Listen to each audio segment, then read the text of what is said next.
अस्सलाम वालेकुम नाज़रीन, सराबरकत आपसे मुखातिब है। नाज़रीन माफ़ कीजिएगा मेरा गला ख़राब है, लेकिन इतना ख़राब नहीं है जितने ख़राब पाकिस्तान के हालात हैं। तो थोड़ा ठीक है, उससे कम से कम बेहतर है, बर्दाश्त कर रहा है, चल रहा है। अच्छा नाज़रीन, कुछ आम तरीन खबरें। एक बात बड़ी क्लियर है, पाकिस्तान के अंदर धमाके हो रहे हैं, पाकिस्तान के अंदर छोटे बड़े अटैक्स हो रहे हैं, पाकिस्तान में धड़ाधड़ और लगातार हमले हो रहे हैं, और ये चीज़ हम अपने सामने होते हुए देख रहे हैं। ये जंग अभी ख़त्म नहीं हुई है, इंडिया ज़ख्मी है, मोदी ज़ख्मी है, वो पाकिस्तान के साथ कोई ना कोई किस्म की सूरत बनाएगा और बाकायदा से फील्डिंग सेट कर रहा है। पाकिस्तान के विद इन पाकिस्तान वो एक इंसर्जेंसी क्रिएट कर रहा है और खौफनाक सूरत बना रहा है। आज हमारे बच्चे खुशदार के अंदर टारगेट हुए हैं। देखिए, ये जो बच्चों को टारगेट करना, इसका मतलब है हैवानियत, शैतानियत, राहुल वो फिरौनियत की इंतहा है। मार दो, यानी जो भी सामने आए मारो, जो भी सामने फाड़ दो, बसें उड़ा दो, स्कूल्स उड़ा दो, मसाजिद मदरसे उड़ा दो, जो भी नजर आए उसे उड़ा दो। अब ये चीज ट्रांसलेट होती हुई नजर आ रही है बड़े सिटीज में, बड़े शहरों में। आज फौज का भी रद्दअमल आया है, जो पाकिस्तान के अंदर ड्रोन स्ट्राइक हुई है और फौज इसके ऊपर अलग से स्टेटमेंट दे रही है। लिहाजा ये सूरत खराब होती जा रही है।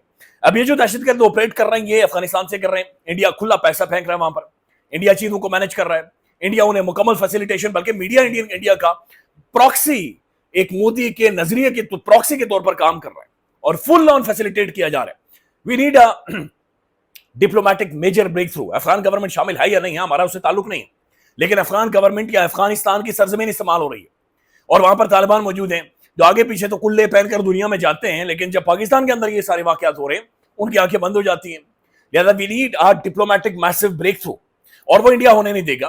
और फिर जो हमारे जो जा रहे हैं दुनिया भर में, क्या इनकी वो हैसियत है, क्या ये वो पॉलिटिकल चेहरे हैं, क्या इनकी लेजिटिमेसी, तो बहुत सारे सवाल हैं जो कि अपनी जगह पर मौजूद है। आज आर्मी चीफ भी कोयटा की तरफ चले गए हैं और जाहिर है इसका जवाब आएगा, एसपीआर की एक स्टेटमेंट भी आई है। लिहाजा कुछ और भी डेवलपमेंट्स हैं जो पैरेलल हो रही हैं। इमरान खान साहब के हवाले से कुछ नॉर्मल चीजें हो रही हैं। पहले जो अब नॉर्मल था, अब रास्ता बंद कर दिया गया, रोक दिया गया, ये कर दिया गया, वो कर दिया गया। एक तो इमरान खान के केसेस अडयाला जेल में शुरू हो गए हैं। आज बाकायदा से अलीमा खान साहब भी मौजूद थी और इमरान खान और उनकी टीम और बुशरा बीबी कम से कम ये साथ बैठे हैं और चीजों को डिस्कस किया है। बाहर आकर अलीमा खान साहब ने एक बात तो बड़ी क्लियर की कि एस्टेब्लिशमेंट को इमरान खान की जरूरत है, इमरान खान को एस्टेब्लिशमेंट की जरूरत नहीं है। लेकिन खान ये कह रहे हैं कि मैं एस्टेब्लिशमेंट के साथ डायरेक्ट बात करने को तैयार हूं, चूंकि मोदी जख्मी सांप है, ये जख्मी सांड है, ये दोबारा से ये जंगली सुअर है, ये हमला करेगा, ये पीछे नहीं हटेगा और ये पाकिस्तान के अंदर करवा भी रहा है छोटे मोटे वाकयात। तो ये एक माहौल बना रहा है। लिहाजा इसको नथ डालने के लिए, इसको जंजीर संगल डालने के लिए we have to be collective, हमें एक यूनिटी की जरूरत है। लिहाजा I can talk to establishment Pakistan के हालात के ऊपर, पाकिस्तान की जो सूरत बन गई उसके ऊपर। फिर उन्होंने जो आसिम मुनीर साहब को फील्ड मार्शल का ओहदा दिया गया है, जो कि मरीम साहबा कह रही है एक लकब है जो उन्हें दिया गया है। तो बहरहाल जो ओहदा फील्ड मार्शल का आसिम मुनीर साहब को दिया गया, इस पर इमरान खान साहब ने कहा कि उन्हें बादशाह सलामत का टाइटल देना चाहिए था, यानी उन्हें कह देना चाहिए था कि ये इस वक्त के पाकिस्तान के बादशाह हैं और उन्हें बादशाह सलामत कह देते। फील्ड मार्शल के का ओहदा तो खैर उन्होंने कहा ठीक है, मुबारक हो, लेकिन उन्हें बादशाह सलामत का भी एक टाइटल देना चाहिए। ये इमरान खान साहब का इसके ऊपर रद्दअमल था। तो ये बाकायदा से आज अडयाला जेल से शुरू। अच्छा, एक और चीज पाकिस्तान में हुई है इस्लामाबाद के अंदर। हालांकि मोहसिन नकवी, आपको याद है किस तरीके से ये पाकिस्तान के तहरीक इंसाफ के लोगों को देखते हैं, लेकिन आज पीटीआई के पार्लियामेंटेरियंस ने एहतजाज किया है और ये एहतजाज डी चौक में हुआ है। कोई सामने रुकावट नहीं थी, कोई रास्ता नहीं रोका या कोई वो माहौल नहीं बनाया गया। ये गैर मामूली है, इसलिए भी गैर मामूली है कि एक लंबे टाइम से किसी भी मामले के ऊपर लोग, इवन पाकिस्तानी फौज के हक में, पाकिस्तान के हक में भी लोग निकले इस सारे अटैक के बाद। तो जो गवर्नमेंट है इक्तदार में या जो शख्सियात है, उन्होंने उनके ऊपर मुकदमात और केसेस बनवाए, लेकिन उसके बावजूद ये हुआ है। अब लोग तनकीद कर रहे हो, ठीक तनकीद कर रहे हैं जनाब, ये अपनी ठंडी एसी वाली गाड़ियों में गए और जाकर इन्होंने एहतजाज किया है। देखें, अवाम ये समझती है कि जनाब इन्हें वही हीट महसूस होनी चाहिए जो इमरान खान महसूस कर रहा है, इन्हें वही सेका लगना चाहिए, इन्हें वही तपश महसूस होनी चाहिए जो जिसमें से इमरान खान गुजर रहा है। बात ठीक भी कर रहे हैं, इन्होंने बड़ा धोखा किया है, बड़े लंबे टाइम से ये सोए हुए हैं, लेकिन थोड़ी सी एक्सेप्शन क्रिएट करें, यानी मुश्किल है, सख्त ट्रेन करनी है, शायद नहीं हो सकता था। बहुत सारों की सेहत ठीक नहीं है, बहुत सारों ने मारे खाई हैं, पटकार खाए हैं, लिटरली इनके बच्चे जहनी मरीज हो गए हैं, इनकी फैमिली जहनी मरीज हो गई, यानी बहुत सारी कहानियां हमें पता नहीं है या आने वाले टाइम में सामने आएंगी। किस लेवल की ब्लैकमेलिंग थी, किस लेवल का घर के अंदर घुसना था। जवान बच्चियां हैं, इनकी इनकी इनकी बेगमात हैं, इनकी रिश्तेदारियां हैं, इनकी बहुएं हैं, यार बहुत मुश्किल हो जाता है बहुत सारी सूरत हाल में। और इन्होंने बहुत सारों ने तो बहुत ज्यादा बर्दाश्त किया, यानी बहुत सारे तो ऐसे ही होते लेकर ठन गोपाल बने हुए हैं और क्लीन शेव करके ये वो टिश्यू और सन ब्लॉक लगा देते हैं, लेकिन इनमें बहुत सारे ऐसे जिन्होंने तगड़ी मार खाई है और मार सिर्फ ये नहीं होती कि कोई पकड़कर आपको लिखकर मारे, मार ये भी होती है कि आपकी बच्ची यूनिवर्सिटी जाती है, आपकी बहू आपके घर में मौजूद है, आपके रिश्तेदार, आपकी बेटी की फलानी जगह पर शादी हुई है, आपकी बेटी फलाने जगह पर खाना खा रही थी। तो जब ऐसा माहौल बनता है तो फिर बड़ी मुश्किल हो जाती है। लेकिन बहरहाल इन्होंने जो एहतजाज किया है, प्रोटेस्ट किया है, उससे प्रेशर तो बना है, उससे ऑप्टिक्स तो क्रिएट हुए, उससे अवाम के अंदर दोबारा से एक पंप तो अवाम को मिला है कि नहीं यार, गेम है, we are still in the game. वो चीज नजर आई है। तो चीजें कुछ ना कुछ हो रही हैं पाकिस्तान के अंदर। वो जो एक बिल्कुल एक सख्ता तारी हो गया था या सब चीजें जम गई थी, वो चीज नहीं है। अब सूरत हाल बाकायदा से बिल्ड हो रही है। अब ना कुछ खबरें ये आपके सामने रख देते हैं, और ये अहम तरीन खबरें।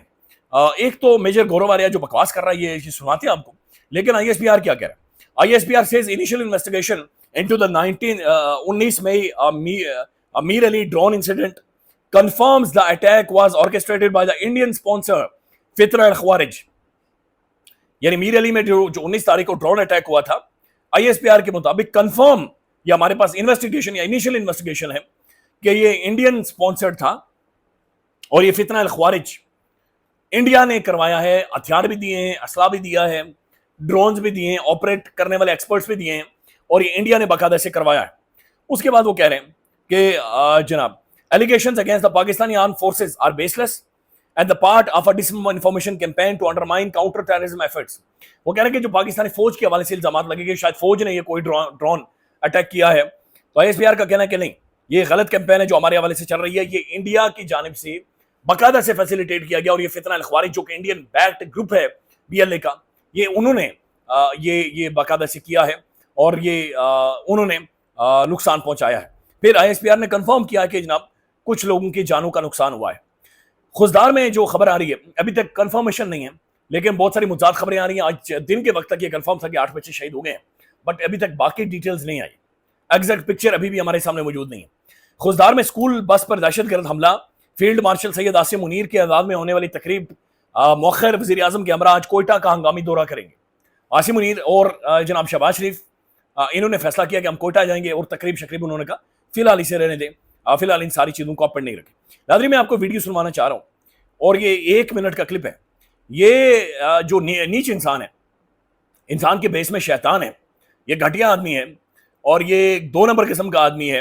अच्छा, ये मेजर गौरव आर्या, मैं ऐसी बात नहीं करना चाह रहा, लेकिन इनके बारे में इतलात ये हैं कि फौज से इन्हें निकाला गया था और इन्हें निकालने की वजह ऐसी है जो बताई नहीं जा सकती। वजह नंबर 1 नहीं है, वजह नंबर 2 है।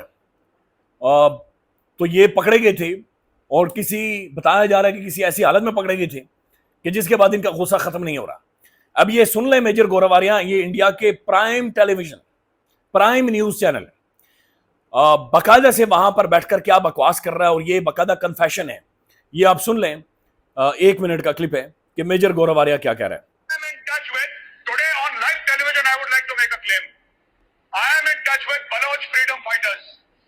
And they said that we will give the Pakistanis such a bloody nose, the Punjabi Pakistani army, we will give them such a bloody nose that these people will remember for 10 generations.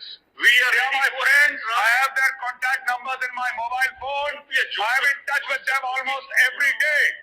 And I tell them that the entire 130 crore population of India is for the Baloch freedom struggle. The Baloch are our brothers and sisters, and we will support the Baloch freedom struggle against the tyranny of such people like Raja who are there on television and are speaking. ये हरामखोर ये कह रहा है कि जनाब मैं बाकायदा से टच में हूँ बलूचिस्तान सेपरेटिस्ट मूवमेंट, बीएलए के लोगों के साथ पाकिस्तान में जो दहशतगर्दी करवा रहे जिन्होंने जाफर एक्सप्रेस हाईजैक की थी, और मेरी रोजाना उनके साथ बातचीत होती है और मैं रोजाना उन्हें कहता हूं कि 130 करोड़ इंडियन आपके साथ शामिल है। ये मेजर गौरव आर्या इंडिया के प्राइम टेलीविजन पर बैठकर ये कन्फेशन कर, दैट्स अलार्मिंग। ये वो सबूत है, एविडेंस है जो दुनिया में लेकर जाएं, यानी ये बाकायदा से डोजेस बनाकर लेकर जाएं, इनके वीडियो एविडेंस लेकर जाएं, ये सारी चीजें लेकर जाएं और दुनिया को जाकर बताना चाहिए, चीखना चाहिए, उनके मुंह के ऊपर ऐसे करके फाइलें मारनी चाहिए कि देखें ये तुम्हारे क्या कर रहे हैं और ये क्या बातचीत कर रहा है। तो अब अंदाजा इससे होता है कि पाकिस्तान के अंदर जो हालात खराब करवाए जा रहे हैं, किस तरह से करवाए जा रहे हैं और क्या चीजें जो कि मजीद इस सारी सूरत हाल को खराब कर रही हैं और एक ऐसा माहौल पाकिस्तान के अंदर बना रही है। ये शुमाली वज़ीरिस्तान ड्रोन हमला जो था, तर्जुमान पाक फौज का रद्द-ए-अमल, वो कह रहे कि बदकिस्मती से कुछ शहरी जानों का ज़िया हुआ है। वाक़े के बाद बाज़ हल्कों की जानिब से सिक्योरिटी फोर्सेज पर बेबुनियाद इल्जाम लगाए गए। उनका ये कहना है कि सिक्योरिटी फोर्सेज का बहरहाल इसके अंदर हाथ नहीं है। नाज़रीन, एक और खबर है, बड़ी इंटरेस्टिंग खबर है। कायमा कमेटी की मीटिंग में चेयरमैन पीटीए का सेनेटर एमएल वली खान पर चरस पीने का इल्जाम। चरस का सिगरेट मांग लिया। अगर आप चरस और शराब पीते हैं तो ऐसी बातें किया करें एमएल वली गुस्से में आगे। और चेयरमैन पीटीए सेनेटर एमएल, अब ये एक मीटिंग चल रही है, उसके अंदर ये बंदा चरस के सिगरेट बनवा रहा है। अपने हल्के में जाता है, मैलो मैलो के नारे लगते हैं कि मैलो आ गया, मैलो आ गया। मैलो का मतलब मुझे नहीं पता, लेकिन ये कह रहा है कि चर्च का सिगरेट ला कर दें। और वहां पर रौला पड़ गया, कौन सी चर्च पी रहा है यार, क्या कर रहा है, ये क्या ड्रामा। ख्याल रखिए नाज़रीन, अपडेट करेंगे। अल्लाह हाफिज़।